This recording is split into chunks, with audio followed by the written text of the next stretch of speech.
हमारे जीवन में सत्संग भी है, हम अपने अपने घर में ठाकुर जी की सेवा भी करते हैं, हाथ में माला भी दिखाई पड़ती है, तो कुछ कुछ भजन भी करते हैं, पर चित्त की प्रसन्नता कहाँ है? कहाँ है चित्त की प्रसन्नता? क्यों? क्योंकि सर्व के प्रति सद्भाव नहीं है। इधर आप भजन करके भजन भाव का थोड़ा रस अपने पात्र में भरते हो और वहां किसी के प्रति जो अभाव है उस छिद्र से वो बह जाता है। काम तो चल रहा है, दिन के बाद रात, रात के बाद दिन, जीवन तो आगे बढ़ रहा है, लेकिन हमारी उन्नति नहीं हो रही। आपको याद हो, आपको बहुत पहले मैंने कहा था कि संपत्ति प्राप्त हो जाए फिर संपत्ति को बढ़ाने का प्रयास करना चाहिए। अब हमको ये भजन भाव रूपी संपत्ति प्राप्त हुई है, अब हम इसको बढ़ाने में लगे। हमारी उन्नति नहीं हो रही, भजन भाव बढ़ नहीं रहा, जहां थे आज भी वही हैं। इसलिए मैंने कहा दिन के बाद रात, रात के बाद दिन, जीवन तो आगे बढ़ ही रहा है, लेकिन भजन भाव में उन्नति नहीं हो रही, चित्त प्रसन्नता को प्राप्त नहीं हो रहा, मन की वो प्रसन्नता देखने में नहीं आ रही। तो कितना सुंदर सदुपदेश माता करती है कि बेटा उसको प्रणाम करके जाना। यदि वो ऐसा ना करती तो आज तेरे जीवन में एक क्षण नहीं आता। तभी कबीर कहते हैं दुख के सुख के माथे सिल पड़े, जो नाम हृदय से जाए, फिर बलिहारी उस दुख के जो पल पल नाम रटाए। आपको मैंने सुनाया था स्वामी श्री शरणानंद जी महाराज का वो वाक्य। संतों की कुछ बात तो ऐसी होती है जो जीवन भर के लिए एक ज्योति स्तंभ बनकर प्रतिष्ठित हो जाती है। वो कहते थे मैं सबका उपकार चुका सकता हूँ, सबका ऋण चुका सकता हूँ, लेकिन अपने जीवन में आने वाले दुख का ऋण नहीं चुका सकता। इसी दुख ने मुझे दुखहारी भगवान से मिलाया। मैं आपको बड़ी विनम्रता पूर्वक केवल एक साधक के रूप में अपना ये अनुभव कह रहा हूँ कि ये जो जीवन में दुख प्रतिकूलता है, यही हमको प्रभु से मिलाएगी, यही हमको भजन के मार्ग पर डालेगी। वरना जीव तो ऐसा है भाई, थोड़ी सुख सुविधा मिलेगी भगवान भूल जाएंगे। आरंभ में ही मैंने आपको कहा, बुद्धजन कहते हैं किसी को नष्ट करना हो तो बहुत अधिक सुविधा दे दो, उसको कोई व्यसन लगा दो, वो नष्ट हो जाएगा, उसका शौर्य वीर्य पराक्रम सब धीरे धीरे शिथिल पड़ जाएगा, सब नष्ट हो जाएगा। हमसे भगवान कहे आप पर प्रसन्न है, आपको आशीर्वाद देते हैं, आज के बाद आपको बिल्कुल हाथ पैर नहीं हिलाना, बस पड़े पड़े खाओ, आपकी सब व्यवस्था होगी। नहीं भाई, हमको ऐसा आशीर्वाद नहीं चाहिए, हमको ऐसा जीवन नहीं चाहिए। मैं तो ऐसे जीवन की कल्पना भी नहीं कर सकता जिसमें परिश्रम ना हो, जिसमें पुरुषार्थ ना हो, और केवल शारीरिक पुरुषार्थ ही नहीं, मानसिक पुरुषार्थ भी।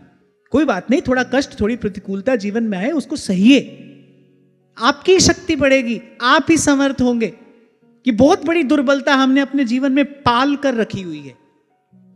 आपने इसको पाल कर रखा हुआ है, आपने इसको पुष्ट किया है, आप ही इसका पोषण करते हो कि भाई कुछ कठिन समय जीवन में ना आ जाए। भगवान से भी प्रार्थना करें, कोई कठिन समय जीवन में ना आए, कोई कठिन घड़ी जीवन में ना आए। अरे वही कठिनाई तो भगवान के निकट लेकर जाएगी, वही कठिनाई तो भजन कराएगी, उसी से बचते रहे, उसी से भागते रहे। संतों के पास भी यही आशीर्वाद मांगा, मंदिरों में जाकर भी भगवान से यही मांगा, कोई कष्ट ना आए, कोई दुख ना आए, बस सब दुख दूर हो जाए। अरे दुख ही तो भगवान से मिलाता है। कभी किसी ने जाकर कहा प्रभु बहुत सुख हो गया जीवन में, अब थोड़ा दुख दे दो? किसी ने नहीं कहा, जबकि वही सुख भगवान से दूर किए हैं। कोई तो कारण होगा जो माता कुंती ने द्वारिकाधीश से ये मांगा, प्रभु मेरे जीवन में ये दुख बना रहे। क्यों? क्योंकि दुख में आपकी याद बनी रहती है, आपका दर्शन होता है, और आपका दर्शन ही भव से पार करने वाला है। फिर संत कह रहे हैं बलिहारी उस दुख के पल पल नाम रटाए। और स्वामी जी का ये वाक्य तो मन स्पर्शी है, हृदय को स्पर्श कर लेने वाला है कि भाई सबका ऋण चुका सकता हूं पर दुख का नहीं, क्योंकि इस दुख ने मुझे दुखहारी भगवान से मिलाया है। और जो हमारे जीवन में दुख का कारण बन रहा है, वस्तुतः भाई वो तो धन्यवाद का पात्र है। स्वामी श्री रामसुखदास जी महाराज ये बात कहा करते थे, मान लो घर में कोई व्यक्ति ऐसा आ जाए कि जो बार बार आपके दुख का, आपके पीड़ा का कारण बन रहा है, तो स्वामी जी तो कहा करते थे भगवान से धन्यवाद करो, घर में ही गंगा आ गई। लोग पाप धोने के लिए कहां कहां चल कर जाते हैं, मीलों लंबी यात्रा करके जाते हैं, प्रभु आपकी कृपा हुई, मेरे तो घर में ही गंगा आ गई। ये मुझे कष्ट देगा, मैं कष्ट सहूंगा, और कष्ट सहते सहते शुद्ध हो जाऊंगा, पवित्र हो जाऊंगा। और ये केवल कोई कथा कहानी नहीं है, मैं केवल आपको सुनाने के लिए नहीं कह रहा हूं कि आप भी केवल सुने और यहां से सुनकर प्रसाद खाकर चले जाएं। साधक का जीवन तो ऐसा होना चाहिए। सिर झुमाते झुमाते गा तो लेते हैं तेरे फूलों से भी प्यार और तेरे कांटों से भी प्यार, होता कहां है प्यार? भगवान सब जानते हैं। भगवान कह रहे हैं हाँ ठीक है, तुम भी लगे हो, हम भी लगे हैं, तुम्हारा बढ़िया टाइम पास हो रहा है, करते रहो। फूलों से भी प्यार और कांटों से भी प्यार।